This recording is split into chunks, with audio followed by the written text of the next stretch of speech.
Bismillahirrahmanirrahim. Elhamdülillahi Rabbil alemin. Ve sallallahu ve sellem ala nebiyyina Muhammedin ve ala alihi ve sahbihi ecmaîn. Amma ba'd. Risale-i Baxtası kitabında 27. bölümü devam edirik. Müellif rahmetullah da hadis zikredir. Ebu Musa el-Eş'ari'den gelen hadisi. Demişti ki radıyallahu anhu, Allah Resulü sallallahu aleyhi ve sellem demiştir. Men marra fi şeyin min mesacidina أو أسواقنا ومعه نبل فليمسك أو ليقبض على نصالها بكفه أن يصيب أحدا من المسلمين منها بشيء. Kim bizim mescidimizden bir şeyden keçerse, kim bizim mescidimizden bir şeyden keçerse veya da bazarlarımızdan, mescidlerimizden veya da bazarlarımızdan ve onda ox olarsa da qoy oxu tutsun və yaxud da ki oxun iti tərəfini əlindən saxlasın ki müsəlmanlardan bir kəsə bir şey zərər verməsin, ona toxunmasın o şey. Çünki oxun başı it olur. Yəni sən də məscidlərə girdikdə, bazarlara girdikdə ola bilsin ki kimisə cıza bilərsən ondan, əziyyət verərsən, onu saxlamalısan. İkinci hadisdə Ən-Nu'man ibn Bəşir radiyallahu anhumadan gelen hadisdə demişti ki Allah'ın Resulü sallallahu aleyhi ve sellem demiştir. Məsəlul mu'minine fi tevaddihim. Müminlərin deyir misalı birbirlərini sevməkdə, birbirlərinə rəhm eləməkdə, birbirlərinə bağlılıqda bir cəsədin misalı kimidir. O cəsəddən bir üzv şikayət edərsə də yerdə qalan bədəni neyniyər, çağırar yuxusuzluqla və qızdırmayla. Yəni bədən insanın bir yeri ağrıyanda, bir əzası ağrıyanda o pis əzalar da yatmır. Bir dənə dişin ağrıyır, görsən ki qızdırma da verir, ağrı da verir, yata da bilmirsən. O bədən o üzləri, o üzləri yatmır. Yəni müminin də misalı bu bədənin misalındadır. Hədis Buxari Müslimdədir. Əbu Hüreyrə radiyallahu anhudan gələn hədisdə demişdi ki Ən-Nəbi sallallahu aleyhi ve sellem Həsən ibn Ali'nin yəni radiyallahu anhuməni öpür. Öpəndə onun yanında bir sahabe olur. El-Aqra ibn Habis. El-Aqra ibn Habis sahabedir. El-Aqra deyir ki mənim 10 dənə evladım var. Onlardan birini də öpməmişəm. Fənəzərə ileyhi Resulullah sallallahu aleyhi ve sellem. Allah Resulü sallallahu aleyhi ve sellem çönür ona belə baxır. Deyir ki Mən la yarham, la yurham. Rəhim etməyən rəhim olunmaz. Rəhim etməyən olmaz, rəhim olunmaz.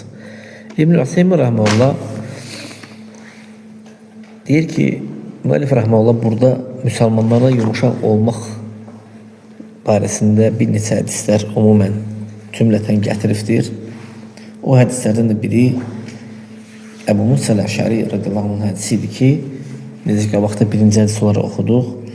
Kim deyir bizim məscidlərimizdən, bazarlarımızdan bir şeylə keçərsə də və onda nizə olarsa da, yəni oxu olarsa da onda qoy deyir onu tutsun, saxlasın və yaxud da ki iti olan yerini əlindən saxlasın, tutsun, örtsün. Çünki onun oxun başı həmişə nə olur? İti olur, çox dəqiq olur. Yəni insan onu əli ilə saxlamalıdır ki, insanlar onun şərindən qorunsun. Həmin oxun şərindən qorunsunlar. Əgər onu saxlamasa da, ola bilər ki, insanlardan kiməsə əziyyət vermiş olar. Toxunar, kiməsə cızar, kəsər, girər, əziyyət verər. Kimsə sürətlə gələr, sürətli şəkildə gələr. Və yaxud da bir kişi yanından keçər, onu əgər açıq buraxsa, tutmasa, başqasının cırma, deşmə, yaralama ehtimalı vardır. Buna misal olaraq ağacı da misal çəkmək olar. İbn-i Hüseyin rahmetullah deyir ki, ağac, məsələn, səndə ağac var, sən o ağacı yuxarı tut gələn deyir. Heç sabah eninə tutma. Eninə tutanda, ağac enli olanda ola bilər ki, insanlardan kiməsə əziyyət vermiş olarsan. Sənin arxandan kimsə gələr, belə tutanda yarısı qabaqdadır ağacın, yarısı arxadadır. Bilmirsən, arxada kiməsə əziyyət verə bilərsən. Qabağı qorusan da Amma arxada əziyyət çəkə bilən insan ola bilər. Buna görə həmişə ağzını yuxarı tut. Arxası aşağı, başı isə yuxarı olsun ağzı. Bu formada tut yenə. Yaxşı. Misal olaraq, məsəl üçün, şəmsiyə, zontik. Əgər səndə zontik varsa da, sən də bazardasansa, onu qaldır yuxarı. Qaldır ki, insanlara əziyyət vermiş olmayasan. Allah. Yəni, bütün insanlara əziyyət verən bir şey, və yaxud da qorxarsan ki, o şey insanlara əziyyət verər, lazımdır ki, insan o şeydən çəkinsin. Çünki müsəlmanlara əziyyət vermək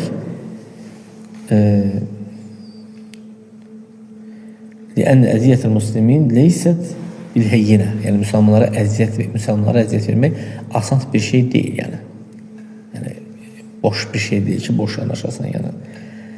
Allah Azza və Cəllə o barədə deyir ki, وَالَّذ۪ينَ يُؤْذُونَ الْمُؤْمِنِينَ وَالْمُؤْمِنَاتِ بِغَيْرِ مَكْتَسَبُوا. O kəslər ki, mümin kişiləri və mümin qadınları əllərindən qazanmadıkları şeylərə əziyyət verirlər. Fəqad ihtəməli buxtənən və ismən mubinə. Artıq böhtən və açıq aydın günah daşımış olarlar. Yəni, mümin kişi və qadınlara əziyyət verirsən, onların etmədikləri, qazanmadığı bir şey, yəni haqsız olaraq əziyyət çəkir, əziyyət verirsən, kim bunu edərsə də artıq nə eləmiş olur? Böyükdən və açıq aydın günah daşımış olur. Əl-Əhzab surəsi 58-ci ayə. Həmçinin hədislərdən Musannif Rəhməllah zikr eləmişdi. Əbu Hüreyrədən gələn hədisdə Nəbi sallallahu əleyhi və səlləm Əl-Həsən ibn Əlini öpür. Onun yanında Əl-Əqra ibn Həbs olur. Əl-Həsən ibn Əli ibn Əbi Talib huwa ibnu Fatimət. Biz bilirik ki, Əl-Həsən Fatimənin oğlu olubdur. Rasulullah sallallahu əleyhi və səlləmin qızı Fatimənin oğlu olubdur. Onun anası tərəfdən onun babasıdır. Atası da Əlidir, Əl-Həsənin bilinir, Peyğəmbər s.ə.v-in əmisi oğlu Əbu Talibin oğludur. Və kənən Nəbi s.ə.v Peyğəmbər s.ə.v Əl-Həsənlə Hüseyni öpərdi, çünki o ikisi də onun nəvəsi idi. Həsən Hüseynindən daha üstün tutardı. Şiyələrin sözündən əks olurdu. Peyğəmbər s.ə.v Həsən barəsində deyir ki, İnnə ibn hədə seyyid, mənim bu oğlum seyyiddir. Bizim dilsə başçıdır, ağadır. Və lə'allallahə ən yusləhə bihi beynə fiyyəteyn minəl muslimin. Ola bilsin ki, Allah Teala bununla iki müsəlman tayfanın arasını ıslah edər. Burada ola bilsin tərcüməli biz lüğəti cəhətdən dedik. Amma bu qeyb elimidir. Lə'allə sözü ehtimalı bildirsə də ərəb dilində Allah Teala'nın haqqında təkidi bildirir. Allah Teala bununla iki tayfanı, müsəlman tayfanı ıslah edəcəkdir. Həqiqətdə də olur. Həsən radiyallahu 6 ay hakimiyyəti tutur, əlində olur.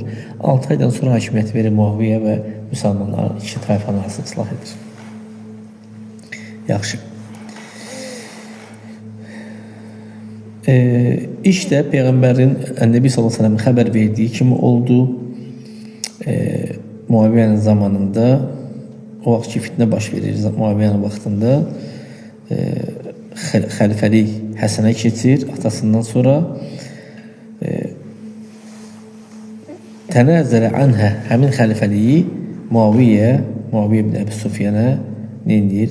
Müsəlmanların qanını qorumaq üçün verir ona. Gəl qan tökülməsin müsəlmanlar arasında.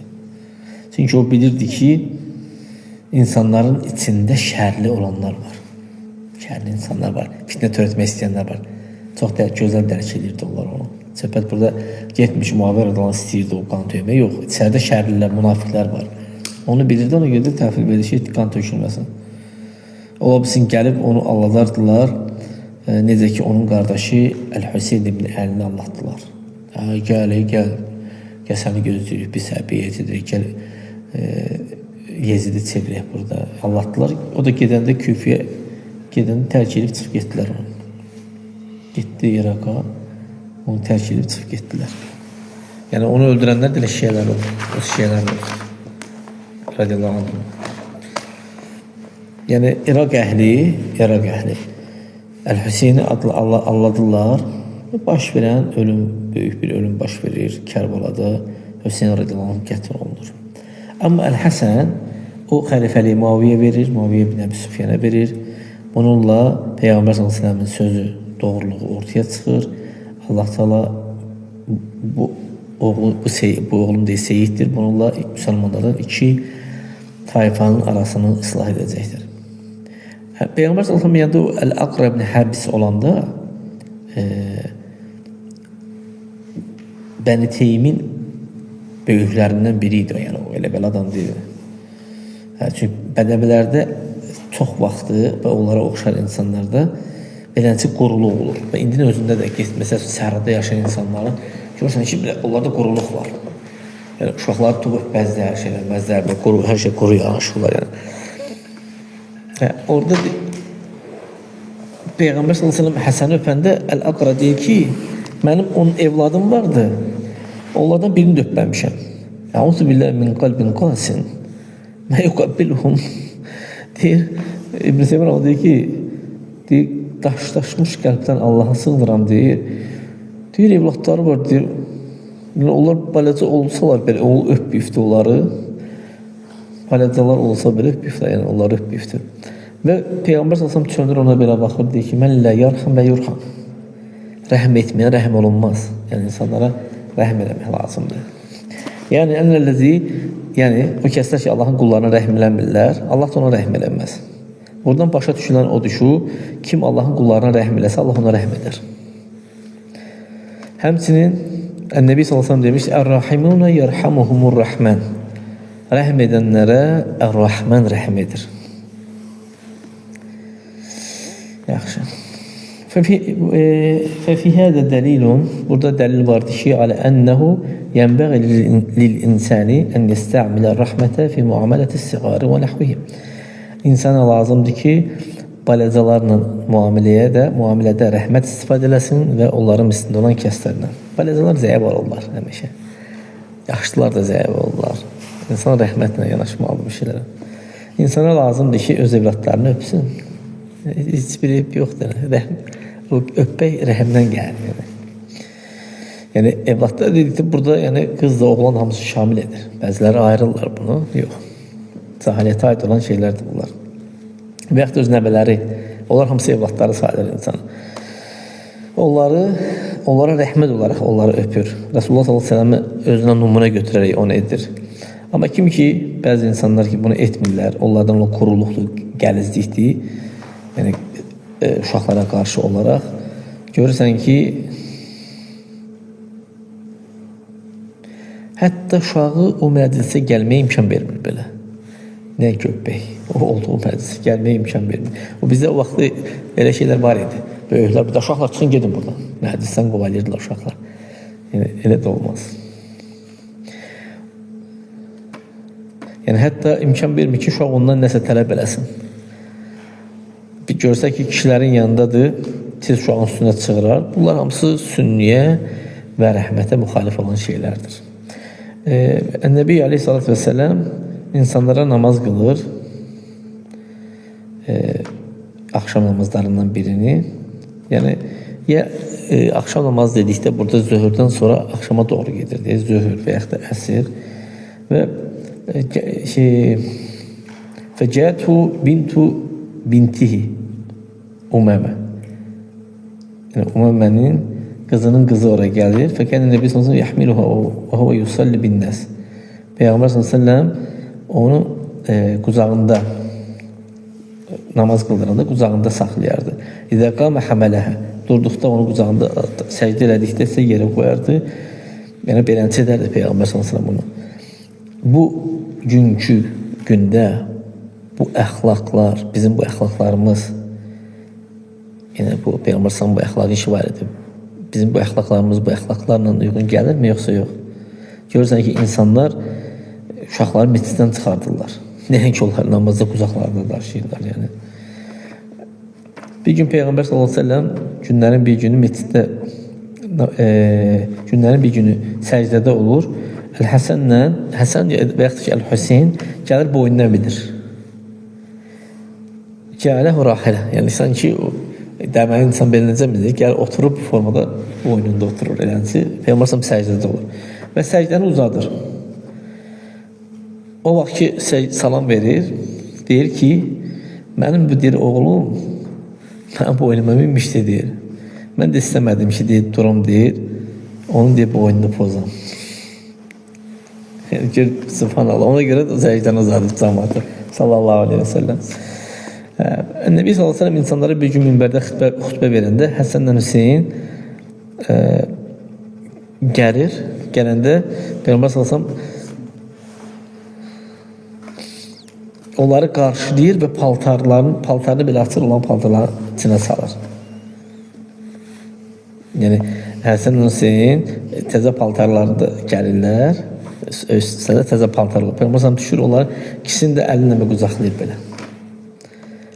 İnnəmə əmvalukum, Allah təala deyir, düz deyir, İnnəmə əmvalukum və əvladukum fitnə. Həqiqətən sizin mallarınız da, evlatlarınız da fitnədir. Deyir, bu iki, hədisdə gəlir ki, bu iki deyir, uşağa baxdım, səbr eləyəmədim deyir. Yəni, ikisini də görür, minbərdən düşür. Sallallahu aleyhi ve sellem. Biz eləsək deyəcək, bu nə var, işimiz gücümüz var, hara düşürsə minbərdən, xütbəni bir çıxaq gedir, hamı danışar. Cümədir, bu nədir? Cümədir mi, bu yoxsa cüməd deyilmi, şax mı, baxçadır mı bura? Cəmaatın cahilliyindən gəlir o şeylər. Yəni, Peyğəmbər sallam nəfsi dayana bilmir, nə edir? O istəyir ki, onlar tərəfə düşür, onlar qucağına alır. Fəfi hədə kullihi və əmsəli və bu hamısı və bu mislində olan şeylər dəlil vardır ki, insan lazımdır ki, balacalara rəhm eləsin, onlara yumuşaq olsun, lətif olsun. Bu deyir, Allahın rəhmətinə olan bir səbəbdir. Yəni, sən belə olsan, Allah da sənə rəhm edəcəkdir. Allah Teala'dan istəyirəm ki, bizləri və sizləri öz rəhməti ilə, lütfi ilə, ihsanı ilə bizləri əhatə eləsin. Gələn səfər inşallah davam